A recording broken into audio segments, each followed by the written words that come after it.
2001ના વિનાશક ભૂકંપને વર્ષો વીતી ગયા હોવા છતાં ભુજમાં અનેક સરકારી તેમજ ખાનગી મકાનો હજુ સુધી પૂરતી મરામત કે પુનઃનિર્માણ વિના જ ઊભી છે, જેના કારણે નાના આંચકામાં પણ નુકસાનીની ભીતિ છે। શહેરો તથા ગ્રામ્ય વિસ્તારોમાં કેટલીક જૂની શાળાઓ, રહેણાંક મકાન, દુકાનો અને જાહેર ઇમારતો નબળી બની। આવા જર્જરિત માળખા લોકોના જીવન માટે જોખમરૂપ સાબિત થઈ શકે છે। ખાસ કરી ભૂકંપ ઝોનમાં આવેલા કચ્છ જિલ્લામાં સુરક્ષિત અને મજબૂત બાંધકામની અત્યંત જરૂરિયાત છે। સ્થાનિક નાગરિકો દ્વારા વારંવાર પ્રશાસન સમક્ષ જર્જરિત ઇમારતો અંગે રજૂઆતો કરવામાં આવી, પરંતુ અનેક જગ્યાએ હજુ સુધી યોગ્ય પગલાં નથી લેવાયા।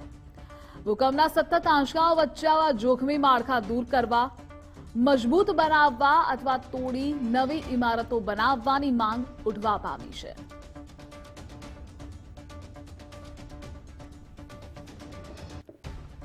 ભૂકંપ પહેલાની અમુક જર્જરિત બિલ્ડિંગો છે, જેના અંદર ક્યાંક હોસ્પિટલો છે, ક્યાંક ઓફિસો છે, ક્યાંક રેસિડેન્ટ છે।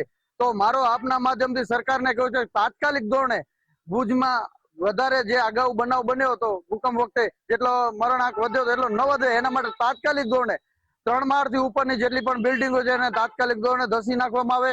તમે બસ સ્ટેશનની બાજુમાં જો, તમે જુબેલી ગ્રાઉન્ડનો મેન પોસ્ટ એરિયા છે ત્યાં પણ જો 5-5 માળની 4-4, 5-5 બિલ્ડિંગો આવેલી છે। જુબેલી થી આગળ અહીંયા અને જીબીની બાજુમાં KLC હોસ્પિટલ પણ એ 5 માળની બિલ્ડિંગની અંદર આવેલી છે।